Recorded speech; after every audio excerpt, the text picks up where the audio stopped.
Welcome to the Articulate Coven Afterlife. We are your hosts. I'm Joel. I'm Ashley. And we are the Articulate Coven, but you already know that because you've already listened to a great episode from us.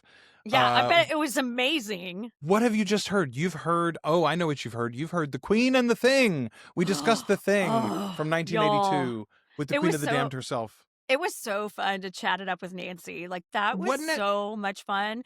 And, literally, I love The Thing so much. It was so fun to talk about it.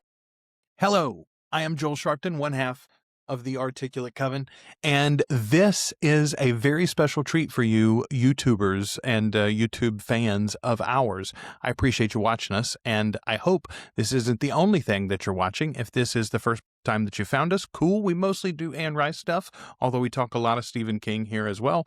Check out the other videos. I talk Dark Shadows also. I do some Dark Shadows reactions. All of that and more at articulatecoven.com. This, though, is our coverage of Welcome to Derry. It was a Patreon exclusive. We did episode by episode breakdowns of Welcome to Derry season 1, and we'll cover chapter 2 in the future. We also, though, talked about the It movies, the new part 1 and part 2, and we've now covered the It miniseries from the 90s as well. Patrons have all of that already. They've been enjoying it week by week as we've been covering it and releasing them. However, they also begged us, hey, Welcome to Derry is really popular. I think some new people might find you and join the Coven, and we're all for cool people joining the clubhouse. So since our patrons wanted us to do it, we want to do it for you too. We're dropping these week by week on YouTube. I hope you enjoy them. And if you enjoy them enough, you can go get them early and ad-free and more often. articulatecoven.com/join. The Thing, I love The Thing so much, Ashley, that I went and listened to the audiobook version of And Then There Were None by Agatha Christie because we talked about it in that video. It was like, yeah, I need another locked room mystery, man. Like, genuine that. We're gonna binge all of the Knives Out movies this holiday season. That's what the kids and I talked about. Yeah. We just watched the new one last night. Wake Up Dead Man. Nice. Yeah. So I still haven't seen the second one, actually. I never got around to Glass Onion. So I'm excited to do the whole journey again. I'd say the first one's still my favorite, and then I like this one, and then I like Glass Onion. I like all of them, though. I think that's the way that most people feel about it, honestly. But for serious, y'all just back up the truck and let Rian Johnson and Daniel Craig make these for the rest of time. Daniel Craig is precious. He is so precious.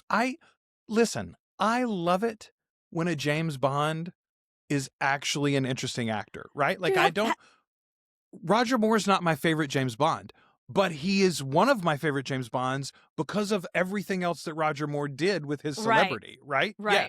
I feel sort of the same way about Pierce Brosnan. Pierce Brosnan is like the Bond that got to be anyway. Like, he should have been Bond in the early 80s, and they were still doing Remington Steele, and he couldn't do it at the time.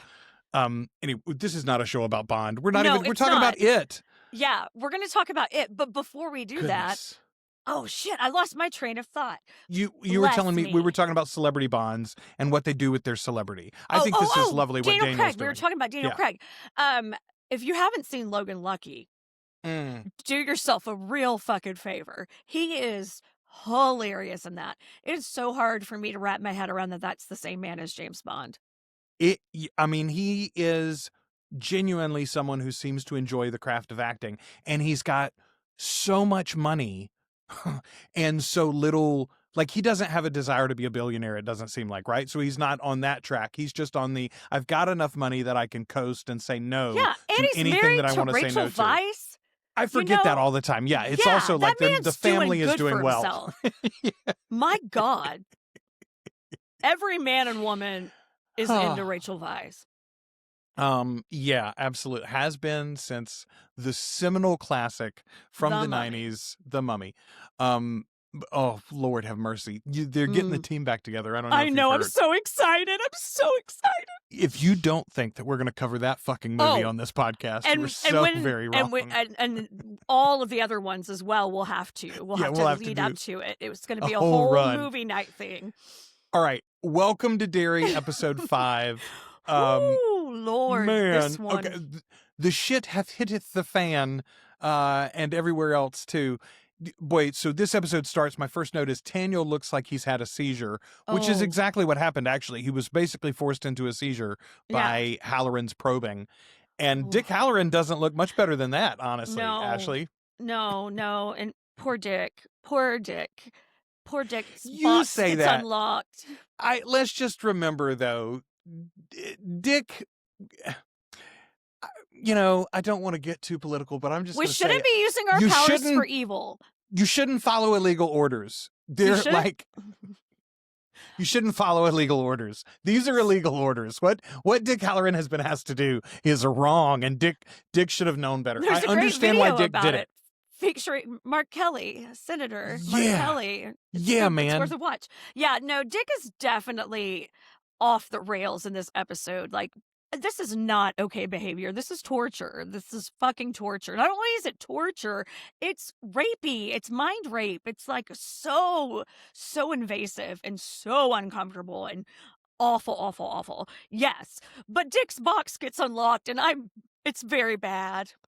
It is really bad. It also immediately made me think, oh shit, we're going to have to put Dr. Sleep on the list of Afterlives too. Like, because we really got to go. They explain this in such a better way, honestly, in Dr. Sleep. And we get Dick Halloran there too. Okay. Marge, not nearly as bad off as I imagined she was going to be. I genuinely thought she'd probably be dead.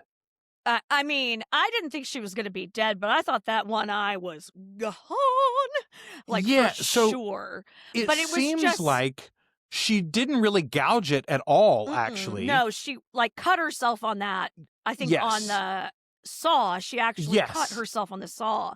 But I think that our girl... Lily stopped her before she got to the gouging of the yes, precisely. So she's stable, and Lily's not in any trouble because Marge was okay to respond. She told him, she was like, "Oh no, Lily didn't do this." Now no one believes that. Right? Everyone's like, "Okay, Lily. Okay, Marge." Yeah. But Marge is seriously like, if I told them what I saw, they would drag lock us my both ass up to Juniper Hills too. Like, are you fucking like? No one's gonna believe what happened to me for real. Okay, I have said a lot of terrible things about Marge so far in this show, and I am not going to take any of them back. No, here's you my don't note. have to. Marge is every white woman, only realizing the terrible thing is terrible when it occurs to them, when it actually happens to them. Mm-hmm. Yeah, a chimpanzee is a really great pet until it murders your friend. Yeah. I never thought the leopards would eat my face. No. Yeah, no, Marge, but I do feel like Marge, I mean, she learned her lesson. Boy, howdy. Marge has done a swift turnaround and has put her loyalty in a good place now. There's a guy that I used to read his blogs all the time. He writes as the Slacktivist. I think his name is Fred Clark, and the blog is primarily like, it's got a theological bent to it, but he's like a progressive, whatever they call it, deconstructed Christian or whatever. And he's the one, honestly, that first walked me through the argument for why same-sex marriage is not only like acceptable under certain terms or arguments, but like it's totally fine, completely fine, and it's absurd, the very idea that we would think that God would have a problem with it. Anyway, he's the one that got me there. He writes this excellent thing, though, that he puts out, I think, every time there's a Friday the 13th. I believe that is the myth. Oh, excellent. He's made up this story that on Friday the 13th, on the evening of Friday the 13th, a racist somewhere is visited by the ghost of Frederick Douglass. That's fucking hilarious. To be shown the error of his ways. So this is that moment for Marge. Marge has been visited by Frederick Douglass. By the ghost of Frederick Douglass. She's heard the good word. She believes in gay marriage now, Joel. She is on board with all of it. I mean, she's like, fuck, she's lucky she's alive, and she knows it. She really is. Lily fucking saved her life. She would have sliced through her face. Yes, and I think that's the real point there, is that not only does she understand that the danger is real and that Lily Mhm. wasn't crazy and how mean she's been to Lily. But she understands, I think, truly how even though she had treated Lily so shittily, Lily's in here literally chancing a trip back to Yeah. jail, or to Juniper at least, to try to save her from herself, you know? Yeah. Yeah, so good on Marge. I'm glad she's on board now. Yeah. Why did it take you so long, friend? We're glad that you have decided that the Rob Reiner statement on Twitter or Truth Social was too much for you. But why did it take your favorite comedy director murder to be the one step too far? And good to have you on board. Okay, there we go. Welcome to the Coven. Welcome, Marge. Welcome, Marge. Welcome to the Coven. Who's in the hideout, Ashley? Who's in their hideout? Someone's in their hideout when they get to the top. Bad. It's Maddie. Okay. First of all, this is I bad. thought for sure it was going to be Phil. I thought Phil was alive still. I think the fandom in general thought that Phil had not been killed necessarily. We didn't see him torn apart in the theater. And so it's like, maybe he just got dragged away and maybe he'll show up eventually, or they'll find him when they get to the sewers or whatever. Oh, they totally should by Maddie being there. Totally shocked. Yeah. I think it's the pull. It knew that if he told them that what, Phil? Is it Phil? Yeah. Was still alive. Isn't it Phil? I think it's Phil. I just watched it today, but it's also so fucking horrifying. It's hard for me to remember. Well, there's like 19 of them, but yeah, no, it's Phil. It's Phil. They're like, hey, Phil's caught in the deadlights, because that's later in my notes. Yeah. Yeah, it's fucked up. Let's go help him. You know, I think that. Ooh. Okay. I did not guess that Maddie was going to be a subterfuge, a ruse. And once you know it, I can't imagine that you went back and rewatched this episode. That wheezy kid coming out of that fucking tent, you didn't realize that was it? Joel. Ashley, I'm currently watching Stranger Things with my girls, right? Like we're like 4 episodes into season 3 now. Oh, and in season 1 and in season 2, what happens? Byers, you know, he gets trapped in one way or another, and he looks sickly and pale. This is not Stranger Things, Joel. I know, but that's literally my note. I'm like, Maddie is not helping this show beat the Stranger Things copy allegations. He's just been lost in the upside down and evading it. And it makes total sense to me, because I'm like, well... No, I was like, he might as well be a fucking clown, kid. Bullshit. The second I heard him wheezing in that tent, I was like, oh, fuck this. Well, and here's... Joel, I'm living longer than you in a horror movie. You need to stick close to me. No, we knew that for sure already, Ashley. Like, the only way I could die earlier is if I was a virgin that was currently having sex. So, like, then I would die earlier than you in the movie. But, I mean, earlier than I already would, excuse me. Yeah. I'm very early on the kill list, yes. You gotta hang tight. You gotta stay close. I'll have your back. You just stay close. Outside. Don't wander off. I step outside for a smoke break, and that's when they get me. That's fucking right. You know that's what would happen. But, okay, I genuinely, though, I don't know that I can go back and rewatch this episode, because knowing what Maddie is, and that he's just sitting there with them, listening to their plans and listening to their discussions and goading them on in places in just the right way. He knows that they're going to be drugged while they're down there. He knows they're... That was the thing. I was terrified. The second she was like, my mom got a refill, I was like, oh no, Lily Bainbridge, do not take fucking Quaaludes and then go down into the sewer. And then they took 5 each? 5? Okay. You and I that's a lot of benzos, y'all. That's you and I are not inexperienced pharmaceutical practitioners, and let's say that we decided to gear up for a heavy weekend in fucking Vegas. 5 would be too many for and like, I'm a big fella. 5 would be so many. What the fuck are you doing, children? 5 should be enough. Oh, God. No, you should probably have a half of one. You just need to take the edge off. My Yeah, God, man. 5. Goodness gracious. 5. They're down there fucking high as kites, just like, and it feels like when I was at the dentist's office and the hygienist gave me the gas. I will say, real good job on showing these children inebriated. Like, that was a fun, accurate depiction of the first real trip you take. And Yeah. I love seeing them anytime they get to actually act like kids, you know, like they're not, you know, and that's a very, you know, like stealing drugs and doing them with your friends is a real kid thing to do, you know? Man, I watched a video, I guess it was today, maybe yesterday, from someone talking about Gen X versus millennial kids, and specifically talking about how the Gen X kids, there were so many, like the divorce rate is twice as high for Gen X parents, or for parents of Gen Xers, as it is for parents of boomers, and as it is for parents of millennials. Twice as high in Gen X as their surrounding generations, which is crazy to think about. That tracks. But his specific point was like, my parents weren't divorced. I was never a latchkey kid.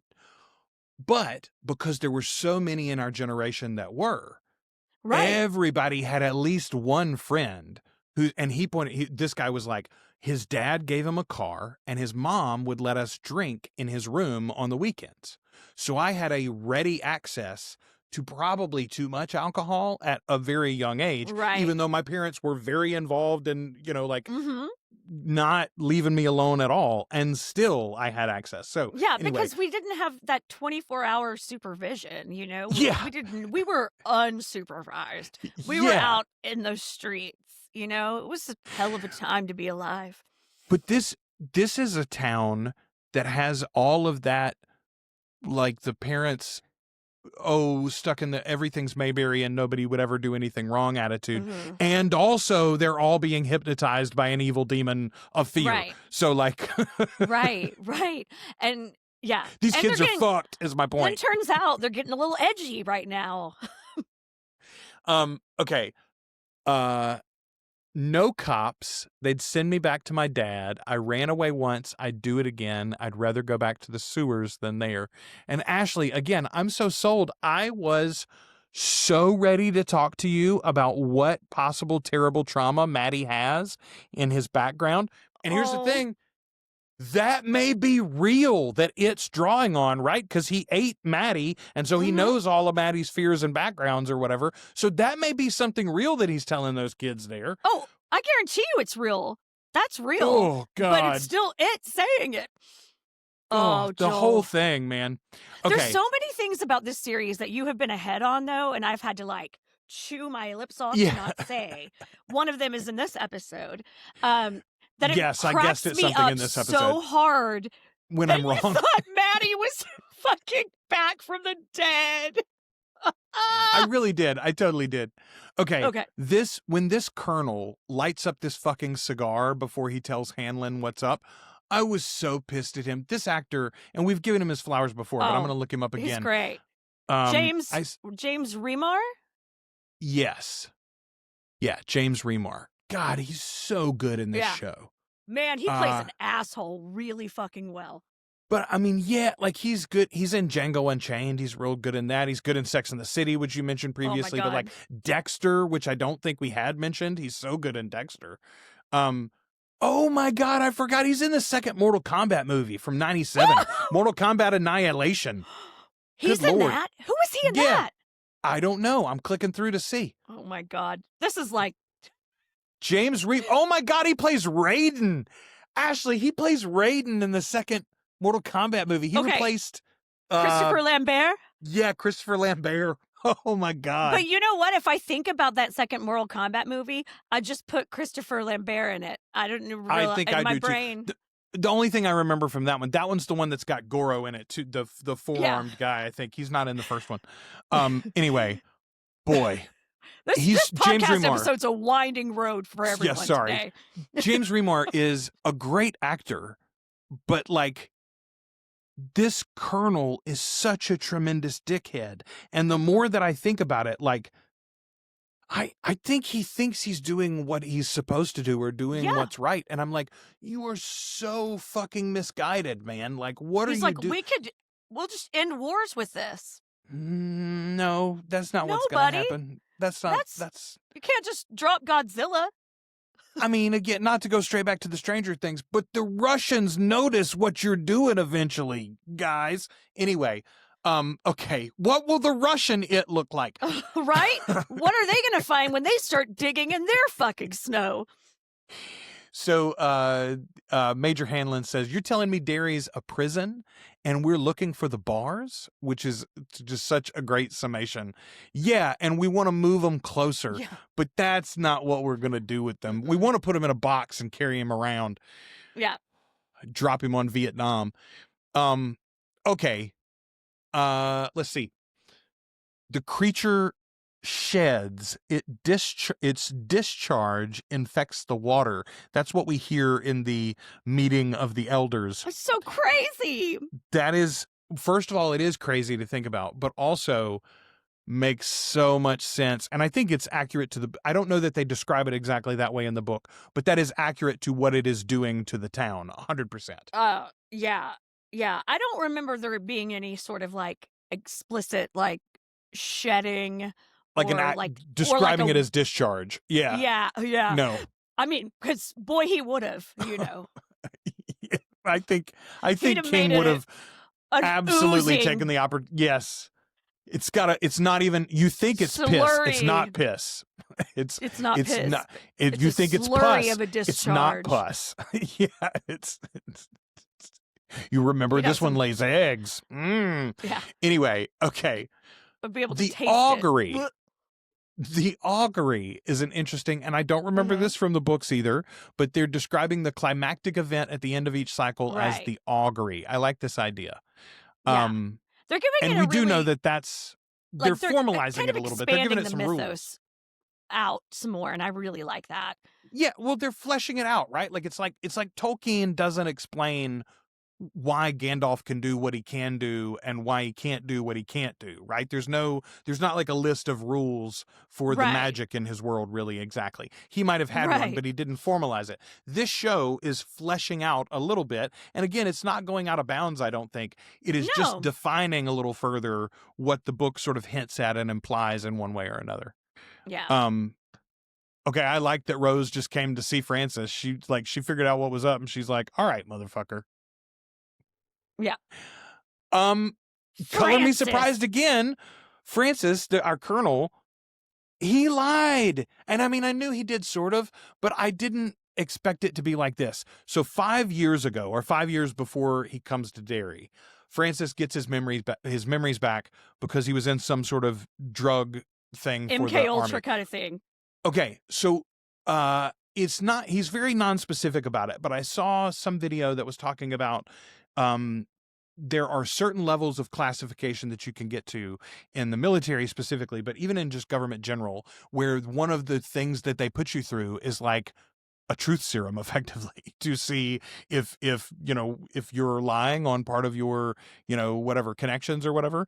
And that the idea was that their guess was that maybe he had been exposed to a truth serum, and that when that happened, it unlocked all the things for him. But for whatever reason, he had some sort of drug, and he remembered everything about Derry and his time with Rose and all of it. So he lied to her and to us.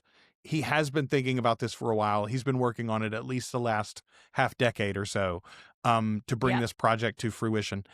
It's crazy to me that he could convince his superiors in the government of all of this with just 5 years worth of lead time. Right. I wonder what evidence he presented to convince them. This slingshot? Do you think it went like this? Saddam Hussein's got weapons of mass destruction. Do you think maybe it went like that? Well, I heard today that fentanyl is a weapon of mass destruction. Oh my God. So I don't think that's going to be used to shoot anywhere extraordinary or interesting or illegal. Probably won't be a problem.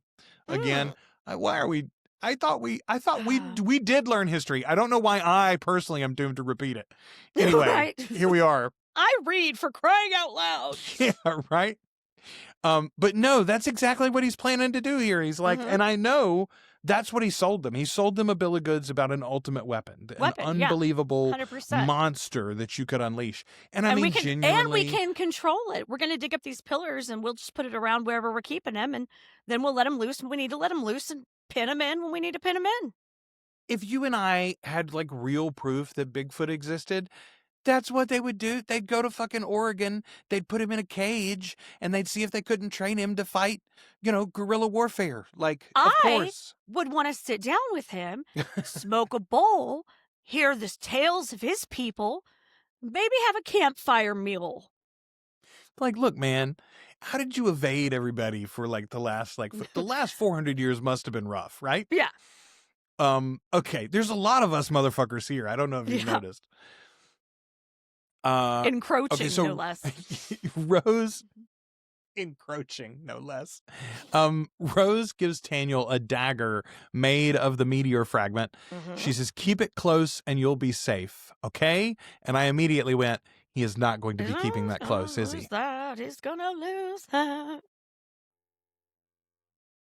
I will admit I was a little surprised by how quickly he lost it. Once they were down there, but look, not everyone adapts to the sewer as well as they think they're going to. You may think to yourself, boy, howdy, I could fuck things up down there, but it stinks. I know about a sewer. And it's dark, and it's dank, and not in a good way. You got dead friends down there. No, this is terrible. So Lily goes to see Ingrid. And for sure now, we know that Ingrid is, in fact, Ingrid Kirsch, which makes her not an okay. This is not a safe space, Lily. What are you doing? No. She's the butcher's wife.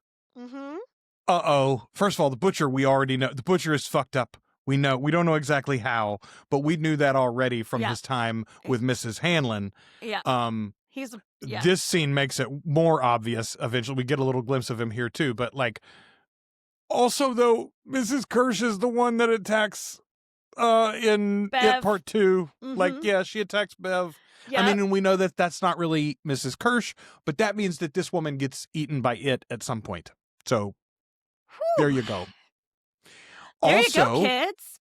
Mrs. Kirsch told us in It Part 2 that she was Bob Gray's son, our daughter, which would make her that clown from 1908.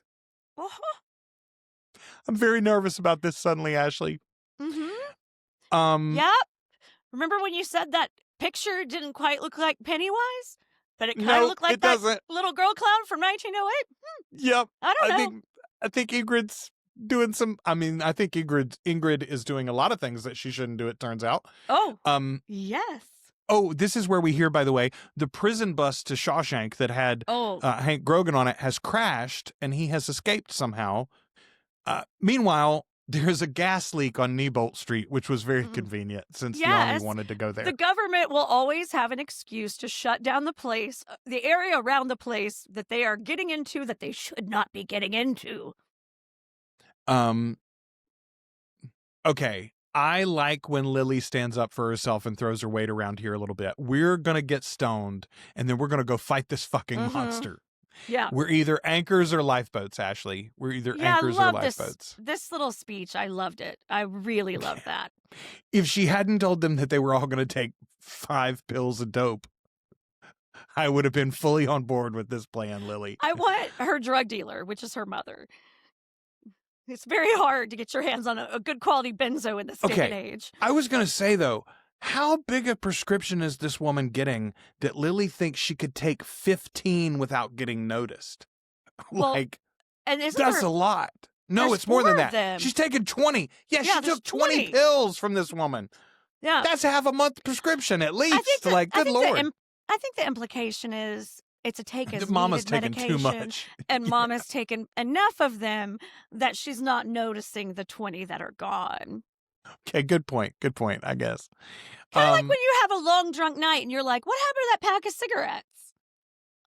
I mean, not now or ever really for me, but I know that happens to people. I end up going, How many gummies did we have last night? Was it? Did we go back to the pack? I thought. Yeah, we weren't sure last night. No? Did we have that gummy that we talked about having, or did we just talk about having the gummy? We thought about it. Count the package. Well, I don't remember how many were in the package. I don't know. Yep, that's how you get in trouble. That's how you end up fucking drunk, fucked up in a sewer. That's how you end up fucked up in a sewer, Joel. So the SWAT team is going after the pillars. There are 13 Indian artifacts that you're looking for, and we're headed down there for it. And finally, it occurs to me, I'm like, oh, the kids in the SWAT team is going to be down there at the same time. These children are going to get shot. Some of these children are going to get shot. I was so convinced there was going to be like a full-on bloodbath of some sort. Yeah, it could have happened. I really thought that's where this show was going. Well, I mean, to be fair, it picked off quite a few of the SWAT team right off the bat. Yeah, but we don't know most of the SWAT team, right? So it's like we got one sad death here instead of like 15, which it felt like we were going to get, and all the children for sure. Okay, this is where we discover that Dick Halloran has some ghosts, Ashley. Dick Halloran has some skeletons in his closet. Ghosts in his box. Don't let those ghosts out of his box. Seems like there's going to be some bad ones. Meanwhile, our soldiers are starting to get picked off now. The Uncle Sam skeleton was a particularly good touch. I poo-pooed, by the way, a couple episodes ago. I did laugh really hard at that. The cemetery scene, right? When they were coming out of the graveyard. I said that didn't look good. And I got another comment to back me up on that on YouTube. They were like, I thought that looked cheap too. But this looks great. This Uncle Sam skeleton looked fantastic. And it was like super well timed. It was awesome. Yeah. It's a perfectly timed jump scare. And I mean, it's not really a jump scare, but it's perfectly timed, and it is fucking hilarious. Yeah. Okay. Oh, wait a minute. We miscounted. We said they took 5. They take 3. They each take 3 Mommy's Little Helpers. Still too much fucking pills for children. Yeah. She said 5. Did she say 5? I've got it written down. Look, listen, I may have made it up in my head but I remember specifically thinking, well, 5 is a lot. It's too damn many for sure. Yeah. Okay. So what they are taking here almost definitely is Valium. It's the brand name for diazepam. Came out in 1963. Yes. But this is a trend though. This idea of a Mommy's Little Helper, it goes back a lot longer than that. Yeah. Thalidomide was prescribed pretty heavily for morning sickness. Thalidomide. It was prescribed as a tranquilizer, a sedative. I mean, like genuinely, don't go look that up, honestly, unless it's in the Billy Joel "We Didn't Start the Fire" song. It created tremendous birth defects. Infant mortality was super high because it hadn't been tested really at all for pregnancy safety. But even before that, this is similar, I think, in a lot of ways to like the whole hysteria idea in like the late 1800s. Look, when it's not they're sending women for Joel. manual stimulation. This is still like it happening in 2025 that women, every time we have medical ailment, we have anxiety. Yeah. And yet they don't give out the Xanax like they used to. No, in this day and age, anytime a woman has a problem, we're considered hysterical. It's completely ridiculous. And of course, it's something that still happens. And of course, women get shamed for being dependent on things, even though that's how the system was set up to be. And go fuck yourself. Yes. And it is absurd to me. Is my favorite benzodiazepine. I have a favorite muscle relaxer, and it's Valium. I take it sometimes when my neck screws up, and it is a miracle drug. It is a delightful time. Less of a delightful time, I would imagine, if I took 3 of them at a time, though. I'm not going to bang Ashley. back 3 to 5 of them and go hang out with my best buddies in the sewer. No. Yeah. Terrifying. Okay, so Daniel sees his opening and he runs for it, but he drops the dagger immediately, and I'm like, oh no! Butterfingers. Why do they shoot at him though? Like you're like, hey fuckers, you need him. They think he set them up. Oh, okay, that's fair. Because we have had, some of the other soldiers, we've already heard screaming and shots at this point. Good call. Screaming and growling and rasping. Yeah, that's a very good point. All right. Oh, fair enough, American soldier. I understand now why you shot at the man running away from you. God, now I sound really bad for like explaining it. No. You shouldn't have broken the law, man. No. So Hanlon and his sidekick are getting hit by the monster, but Hanlon is supposed to be immune to the fear, right? So why is he seeing this? Why is he seeing his wife? Because Why is he? has I don't his understand fucking number. I think it has his number since they ran into each other that first time. That's a good point. That like he sort of exposed himself to it, maybe, and that's why it's like now you've been noticed because you were looking for me. Well, and all of his fear is based in his family, like something happening to his family. That seems to be the only thing that he's afraid of. So yeah, so it's not. That's a good point. Wife, he's not she's showing. Afraid. She's afraid and running towards him, and then gets. That was a great effect too when she shifted. Yes, yeah, it really was. Okay, when I realized that Maddie didn't actually make it, Ashley, I was so sad and so disappointed. I was like, oh no. Oh no. Oh, he's going to do the thing. I'm so sorry. When he started dancing around that pole, you were so upset. I was so upset. Although I did get excited because I was like, oh, Bill shows up. We're going to get Pennywise proper here now. Okay, look at that. Boom. And we do. Although it's like a cracked Pennywise. It's like, I don't know. This was scary as fuck. Yeah. Okay. The saddest moment of this whole series so far, which is saying something since they've killed several children. Yes. When Paulie jumps up and says, Leroy, he's real, and gets in between Major Hanlon and young Hanlon, I was like, oh no. Oh no. And I knew he was dead. I was like, there's no way. I mean, he shot that dude right in the middle of his torso. Okay, but Lily doesn't make it out. She gets turned around and she's left behind. And I was like, oh God, they're going to eat Lily then? But Pennywise can't get to her. Lily. Yep. Pennywise can't get to her because the dagger is there in the water. What's that glowing in the water, Joel? The magical dagger. I feel bad for Daniel, but honestly, I'm so glad that he dropped the dagger so that Lily could be saved. Lily did not get eaten. Also, I assume one of our children is going to shove this dagger fucking hilt deep into Pennywise near the end of this thing, but maybe not. I don't know. I can hope. I could cross my fingers and hope. It's a very useful weapon. Yeah, exactly. Okay. We see Mrs. Kirsch again, and she's got Hank Grogan in her back seat. And Ashley, I'm slow as fuck because it took me all the way until they parked before I realized this was not a kidnapping situation.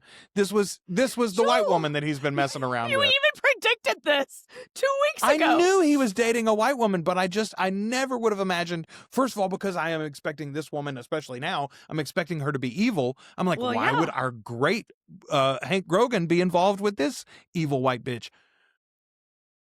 Well, because evil white bitches have some tricks sometimes. They're seductive. I'm telling you, for real. This bitch has some tricks. This bitch has some tricks. I was so shocked. Okay, but Hank says, I've got an idea. I've got a friend. And then we cut to Ingrid Kirsch showing up to the base, asking to see Mrs. Hanlon. And she says, I'm Ingrid Kirsch. You don't know me, but we have a mutual friend. And I'm like, oh, y'all got a couple of mutual friends, actually. Y'all just don't know it. Okay, and then to end our episode, Halloran Dick does make it out of the sewers eventually. We thought that he might not, but he is preceded by a zombie version of Paulie? What is this about? It's his ghost. It's literally just his ghost? He's seeing his ghost on the way out? That's so sad. Yeah, that's what's locked up in... Oh, no. That's what's locked up in... Oh, Joel, that's what's in Halloran's box. It's all the ghosts. All the ghosts that he has to deal with? It's all of them? Oh, no. Yeah. Oh, no. Yeah. That's what he keeps in his box. I'm so sorry. It's going to be a problem in episode 6. Okay, so we've got 2 more of these, right? We go to 7, or is it 8? We have 8. I think we have 8. Oh, God bless. We have 8. This is going to be so bad before it's done. I'm finished. I'm done. I am really enjoying these. I'm glad we're talking about them. It's so good. But good Lord, it is heavy lifting. It's not as heavy as Chernobyl, but it's fucking close, Ashley. No, it's not fucking as heavy close. as Chernobyl. Oh my God, you should listen to my stepfather go on about Chernobyl. He's a nuclear engineer and he was in the CIA. He has every story. I can't even imagine. Chernobyl is the most beautiful piece of artwork that I'm also fairly certain I'll never revisit. I think it is better. Oh, Like it was American horrifying. History X is great, and I'll never watch it again. Requiem for a Dream is great, and Ugh. I'll never watch it again. I don't know. There's probably another one. I think Chernobyl is better than both of those, but also I cannot imagine wanting to put myself back through It was really that bad. It was emotional really, experience. really stressful. A lot of skin sloughing off. A lot Let's of just say radiation. there's not going to be a rewatch of Welcome to Derry when season 2 comes out. We will Well, talk I about season forget, 2. too, like, you don't like really scary stuff like I do, and I forget. Like, I I'm don't. packed. I laugh through horror. I mean, that's just one of my coping mechanisms anyway. But I mean, you like the Terrifier franchise. Yeah, I thought that shit's fucking hilarious. It's not trying to be anything else but gory and funny. But yeah, no, like this really scares me, but it doesn't stick with me. You know, it doesn't stay with me and like the combination of genuine artful trauma that this show does, and the movies have done a pretty good job too, but this show is getting 8 hours to do it. You combine that with the high level of fucking horror that they're doing, and it's like, I can't handle it. And how well those kids are doing. I can't watch. I don't know how much more I can watch poor Ronnie, like her eyes fill with tears and her look terrified. Like, she is so precious, and it is so tough to watch. She's really good. Yeah, 100%. All right. There you go. Episode 5 of Welcome to Derry. We'll be back next week with episode 6, and we'll go all the way through. When we get this done, we're going to do the 92 miniseries. We're going to talk about the book. We're going to talk about Dr. Sleep. I'm telling you. Anyway, all right. Afterlife. Thank you. Until the next time, we have been your hosts. I'm Joel. I'm Ashley. And we are the Articulate Coven. Once we've finished Welcome to Derry, which we already have now, we're going to be talking about Stranger Things in a single episode, just because it's not really our bag, but it does have a lot of Stephen King connections. We're also going to be talking about the series Castle Rock from Hulu. We're going to be talking about heated rivalries in the future. That is very much in line with our vampire fans. We talk about Interview with the Vampire, which is soon to be the Vampire Lestat from AMC and AMC Plus. You can get all of it, and early and ad-free, like I said, articulatecoven.com/join. But if you've just found us, there's a whole bunch of it to enjoy right here already for you. Thanks for watching these videos, and stay tuned because there's more of them coming.